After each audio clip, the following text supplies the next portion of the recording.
안녕하십니까. 언제나 소비자 편에서 방송하는 콘스탄트 김입니다. 이번 시간에는요, 돈 버는 자산 관리가 되겠습니다. 만약에요, 여러분한테 친한 사람이 다가와서 종신보험하고 연금보험을 판매하려고 한다면, 종신보험하고 연금보험을 가입하라고 종용한다면 여러분은 어떻게 하시겠습니까? 자, 일반적으로요. 자산 관리를 폭망하는 지름길이 있습니다. 그것은 바로 종신보험이나 연금보험을 가입하는 것이 되겠습니다. 왜냐하면요.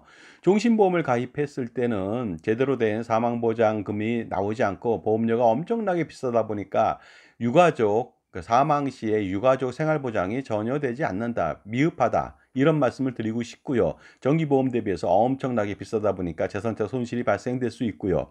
연금보험을 가입하게 된다면요. 노후 준비는 폭망할 수가 있습니다. 왜냐하면 미미한 수익률하고 현재 가치에 저조한 형편없는 똥값의 연금액을 받기 때문에 그렇거든요. 그러다 보니까 여러분들 조심하셔야 됩니다.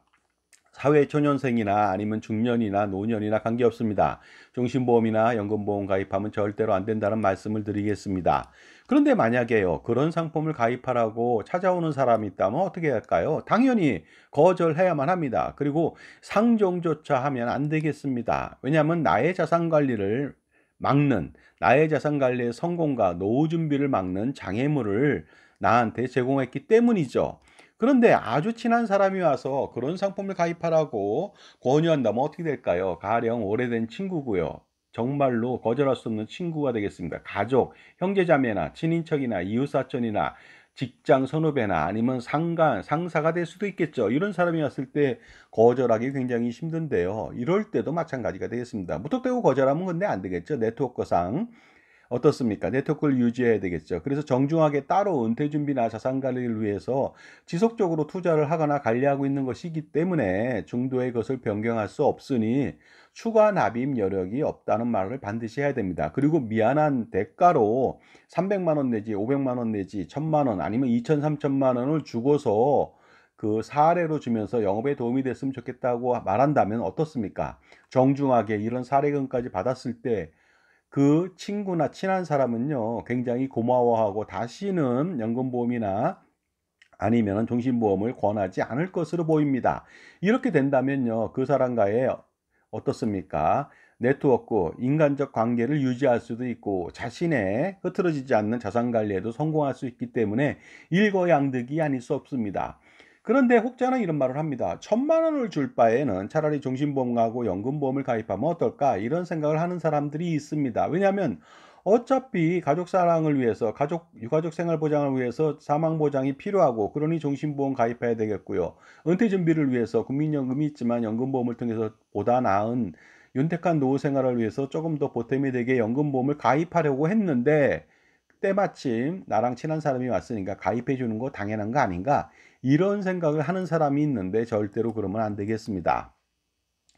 만약 부부의 종신보험으로 1억 원의 보장을 받는다고 했을 때는요. 각각 1억 원 보장받으면 20년 납으로 그 매월 100만 원 내외를 내라고 합니다. 그리고요. 그 부부의 노후 보장을 위해서 연금보험을 매월 100만 원씩 20년 납을 내라고 한다면 토탈 200만 원이 되겠죠. 과연 이것을 통해서 확실한 유가족 생활 보장하고 자신들의 노후 보장은 되지 않는데 과연 이걸 가입함으로써 얼마의 재산적 손실이 발생하는지 알아보도록 하겠습니다. 만약에 200만 원을요, 40세에 매월 200만 원씩 20년 240개월을 투자한다면요. 매년 4% 투자 시 65세 시점에 8억 9,248만 원을 모을 수가 있습니다. 그 다음에 100세 시점에는요, 35억 2,179만 원을 정말로 자녀들한테 상속할 수도 있거든요. 그리고요. 또 200만 원씩 투자를 하는데 6% 투자한다고 가정해 보도록 하겠습니다. 그랬을 때 65세 시점에는 12억 3,662만 원을 모을 수 있고요. 그 다음에 어떻습니까? 100세 시점에는 95억 이상을 모을 수가 있습니다. 엄청난 금액이 아닐 수 없겠죠?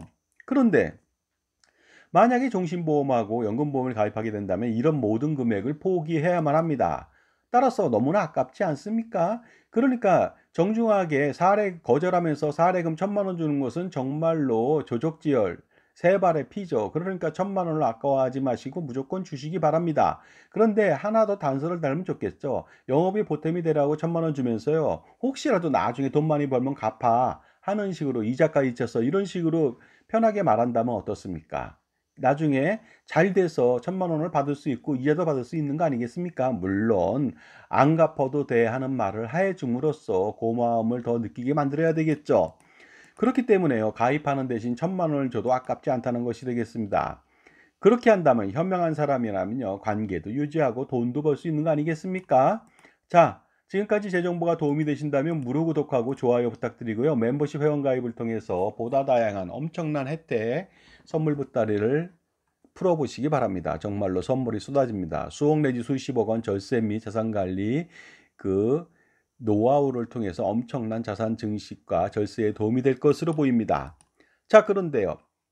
만약 정에 못 이겨서 종신보험과 연금보험을 가입한다면요. 그렇게 된다면요. 그렇게 해서 가족보장하고 노후보장을 하기 때문에 손해는 발생되지 않겠지 하는 안일한 생각을 하게 된다면요. 다시 생을 다시 살아도 복구할 수 없는 치명적인 재산 손실에 직면하게 됩니다. 특히 어떻습니까? 자산 관리하고 노후 준비라고 하는 거 일생에 한 번밖에 없잖아요. 그거 망치게 된다면요. 인생은 망하는 거 아니겠습니까? 한편 그렇게 친한 사이라면 종신보험하고 연금보험 가입을 권유하면 안 되는 것 아닙니까? 아무리 몰라도요. 몰랐다면 뭐 그럴 수도 있겠지만요. 알면서도 그런다면 이거 정말로 나쁜 사람 아니겠습니까? 그래서 보험 상품의 위험성을 잘 모른다면 어느 정도 이해가 되지만 만약 가입하게 되면 엄청난 재산 손실이 발생된다는 점을 알고도 자신의 수수료 욕심이 때문에 가입을 권유하게 된다면 사악하게 그지없는 사람이니까 돈을 주고 나서 다시는 상종하면 안 되겠습니다. 자, 그렇다면 대안이 무엇일까요? 연금보험하고 종신보험 가입하지 않는 것. 당연합니다. 40세라면요. 정기보험을 가입하세요. 그러면요. 어떻습니까? 100만 원 가지고 1억 원씩 보장받는 게 아니라 10억 원을 보장받아도 금액은 몇십만 원도 안 됩니다.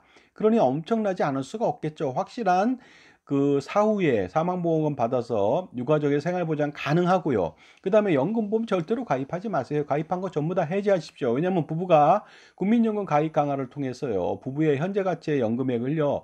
300만 원, 400만 원 받아간다면 엄청나지 않을 수 없고요. 특히 근로자는 맞벌이인 경우 퇴직연금, 자영업자는 노란우선 공제가 가능하지 않습니까? 노후생활비 충당으로. 그다음에 가처분 소득 등을 극대화시켜서 연금이나 종신이나 각종 보장보험 예금 적금을 해지해서요. 투자를 지속한다면 추가의 은퇴 자산을 확보할 수 있고요. 그다음에 요새는 애를 낳지 않는 시대다 보니까요. 결혼했으면 양가 부모님으로부터 자녀가 신랑 신부밖에 없겠죠.